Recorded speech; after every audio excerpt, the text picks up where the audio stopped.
Bem-vindos a mais um mergulho nosso. Hoje a gente vai acompanhar o relógio num dos momentos assim mais intensos da vida, os primeiros 600 segundos depois que um bebê nasce. É uma corrida contra o tempo, né? Totalmente. O que acontece no segundo zero? E no primeiro minuto? E no quinto? Vamos tentar decifrar essa coreografia que define o início da vida. Vamos lá. O material que a gente analisou é um guia super detalhado sobre os protocolos de reanimação neonatal.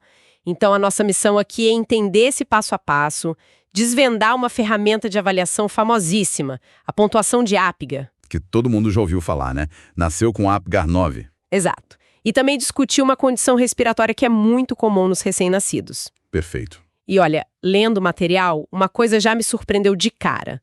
Se um recém-nascido precisa de ajuda, qual seria a primeira ação? A gente pensa logo em, sei lá, vias aéreas, respiração. Não é bem assim. O mais vital, antes de tudo, é manter a temperatura e secar o bebê vigorosamente. Isso me pareceu contraintuitivo. E é exatamente por isso que é o primeiro passo. Um recém-nascido, ele perde o calor 4 vezes mais rápido que um adulto. 4 vezes, nossa! Sim, essa perda de calor, a hipotermia, força o bebê a queimar energia e oxigênio que são preciosos só para se manter aquecido, sabe? Uma energia que deveria ir para outra coisa? Exato. Deveria estar sendo usada para o cérebro e principalmente para o esforço de respirar pela primeira vez. Então, aquecer e secar não é sobre conforto, é um passo crítico da reanimação. Faz todo sentido agora. Então, para um momento que parece tão caótico, existe um algoritmo, quase uma engenharia, uma sequência de ações. Existe. E é um roteiro que salva vidas. A sequência é bem clara. Primeiro, essa estabilização inicial, de aquecer e secar. Ok. Depois, a avaliação do ABC, vias aéreas, respiração e circulação. O famoso ABC. Se a frequência cardíaca estiver perigosamente baixa, aí a gente entra com compressões torácicas. E, em último caso, medicação, tipo epinefrina, ou o que a gente chama de expansão de volume, que é basicamente dar fluidos para o bebê. Ok, vamos focar nessa parte inicial que me chamou a atenção. O ato de secar. Parece tão básico, mas o impacto é gigantesco, pelo visto. É fundamental. O fascinante é que o ato de secar vigorosamente o bebê, normalmente sob um aquecedor, tem um duplo propósito. Ah, não é só pelo calor? Não. Além de prevenir a hipotermia, como a gente falou, esse estímulo na pele é muitas vezes o choque de realidade que o bebê precisa para acordar, se irritar, chorar e com o choro encher os pulmões de ar. Que louco! Então o choro erra o objetivo. É o melhor som que a gente pode ouvir. É incrível quantas situações se resolvem só com toalhas e calor. E o aquecedor é a peça-chave, porque ele permite que a equipe trabalhe no bebê sem precisar cobrir, mantendo a temperatura estável, sabe? Entendi. E se essa chamada para a vida não for suficiente? Como funciona a avaliação do ABC em alguém que, acabou de nascer? A lógica é a mesma de um adulto, mas a prática é completamente diferente. Para as vias aéreas, o posicionamento é tudo. O pescocinho de um bebê é muito delicado. Imagino. Se você flexiona ou estende demais, a traqueia fecha. A posição correta é a neutra, que a gente chama de posição de cheirar. E aí se aspira a boca e o nariz. Ok. Mas a parte mais curiosa é a circulação, o C. O melhor lugar para sentir o pulso não é no peito ou no pescoço. Não. Onde é, então? É no coto umbilical. No coto umbilical. Sério, cara, isso é genial. Imagina a tensão do momento. Ter um ponto de acesso tão claro e fácil deve ajudar demais. Ajuda e agiliza. Inclusive, existe uma técnica de comunicação não verbal muito comum na sala de parto. Como assim? Enquanto um profissional está focado na ventilação, outro sente o pulso no coto e fica batendo o ritmo com os dedos na mesa do berço. Ah, que incrível. É quase musical, sabe? Ouve aquele tap, tap, tap no fundo da sala, é o som que diz para todo mundo, em tempo real, se o coração do bebê está respondendo. É um som de esperança. Nossa, que imagem poderosa. Ok, então o bebê foi aquecido, seco, as vias aéreas limpas, mas ele ainda não responde bem.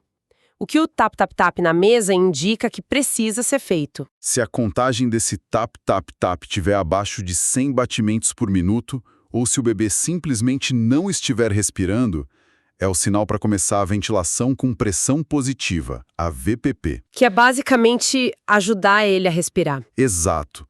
Com uma bolsa e uma máscara, o segredo aqui é visual. O peito do bebê tem que subir e descer a cada ventilação. Se não sobe, o ar não está entrando. E se mesmo com essa ajuda a frequência cardíaca continuar caindo, tem um ponto crítico? Tem. O número mágico é 60. Se, depois de 30 segundos de ventilação eficaz, a frequência cardíaca cai para menos de 60, o alarme soa. Aí a coisa fica séria. Fica muito séria. Abaixo de 60, o coração não consegue bombear sangue oxigenado suficiente para o cérebro.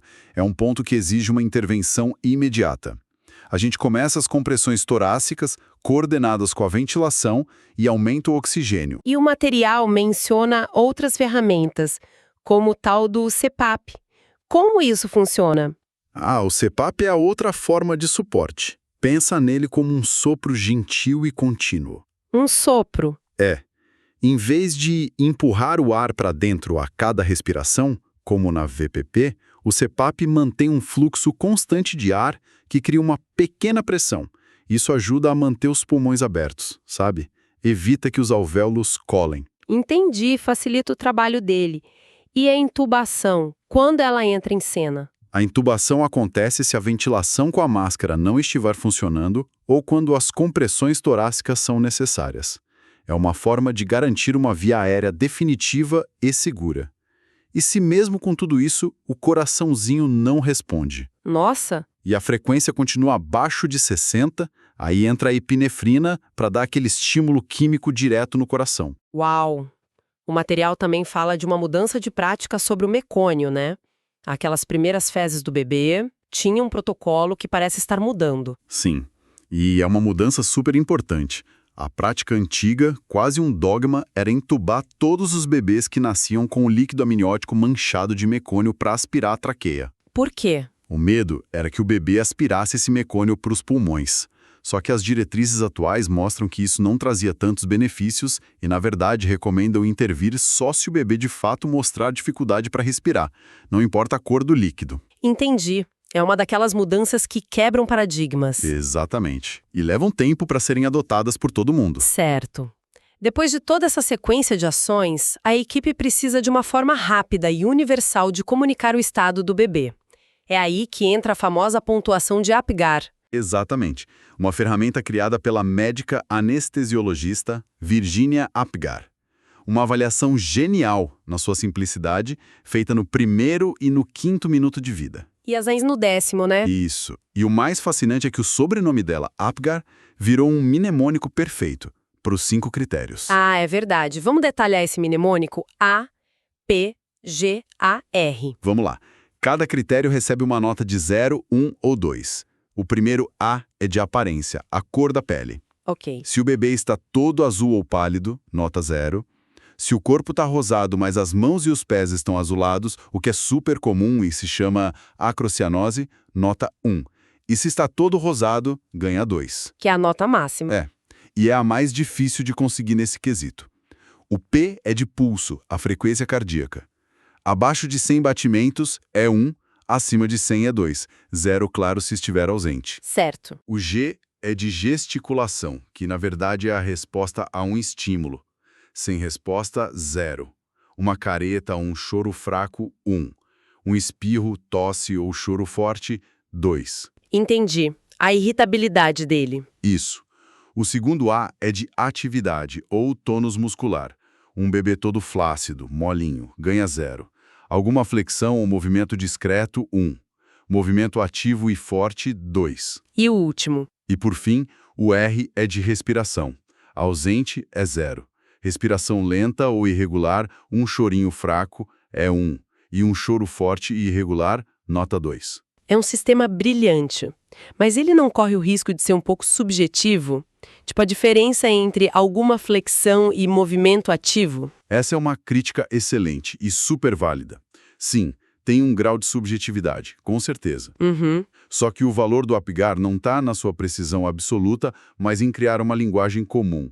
Ele permite que a equipe comunique rápido o estado geral do bebê e principalmente sua resposta às manobras. Um Apgar que sobe de 3 no primeiro minuto para 7 no quinto, por exemplo, conta uma história de sucesso, mesmo que a avaliação não seja, assim, milimetricamente perfeita. É uma ferramenta de comunicação, não de diagnóstico.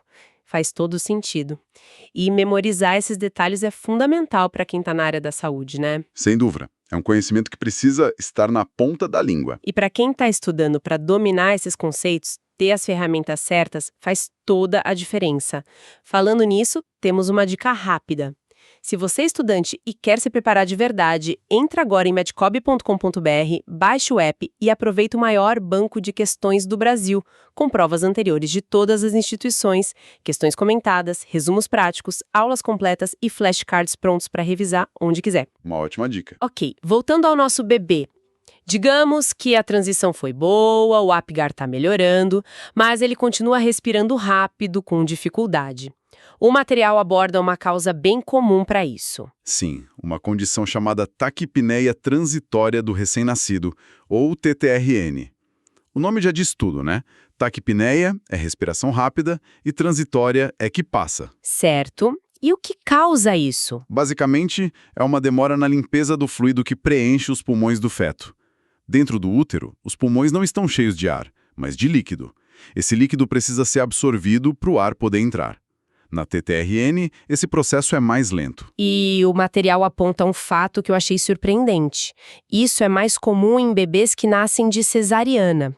Qual é a conexão? A conexão é puramente mecânica e é fascinante. Pensa nos pulmões do bebê como duas esponjas completamente encharcadas de líquido. Ok. A passagem pelo canal de parto é como se alguém espremesse essas esponjas com muita força, tirando grande parte da água. Nossa, que analogia perfeita! E não é só isso.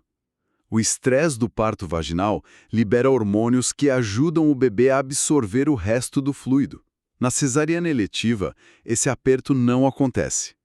O bebê nasce com as esponjas muito mais encharcadas. E aí precisa trabalhar bem mais para conseguir respirar. Exatamente. Precisa de muito mais esforço para encher os pulmões de ar pela primeira vez. E qual o prognóstico? É uma condição grave? Apesar do susto, a nome transitória é a chave.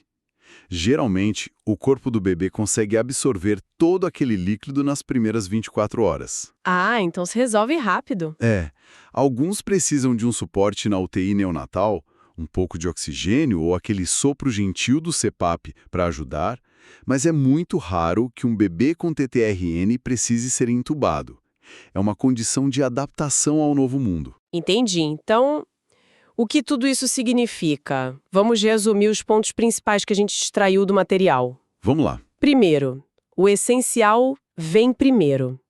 A reanimação neonatal não começa com tecnologia, mas com o básico e vital: aquecer e secar.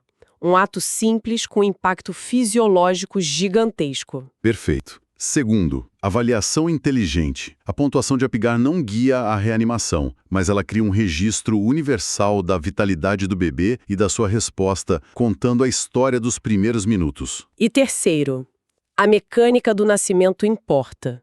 O parto vaginal tem uma função crucial, agindo como a primeira preparação física dos pulmões para o desafio de respirar o ar do mundo. E isso nos leva a uma reflexão final, né? Manda. Essa conexão clara entre o estresse do parto e uma melhor adaptação respiratória levanta uma questão interessante. Isso nos faz pensar sobre como certos processos que a gente considera difíceis ou estressantes são, na verdade, mecanismos vitais de preparação para a vida. Se o aperto do canal de parto é tão crucial para a primeira respiração, que outros desafios iniciais, que talvez a gente instintivamente tenta evitar, podem ter funções ocultas e essenciais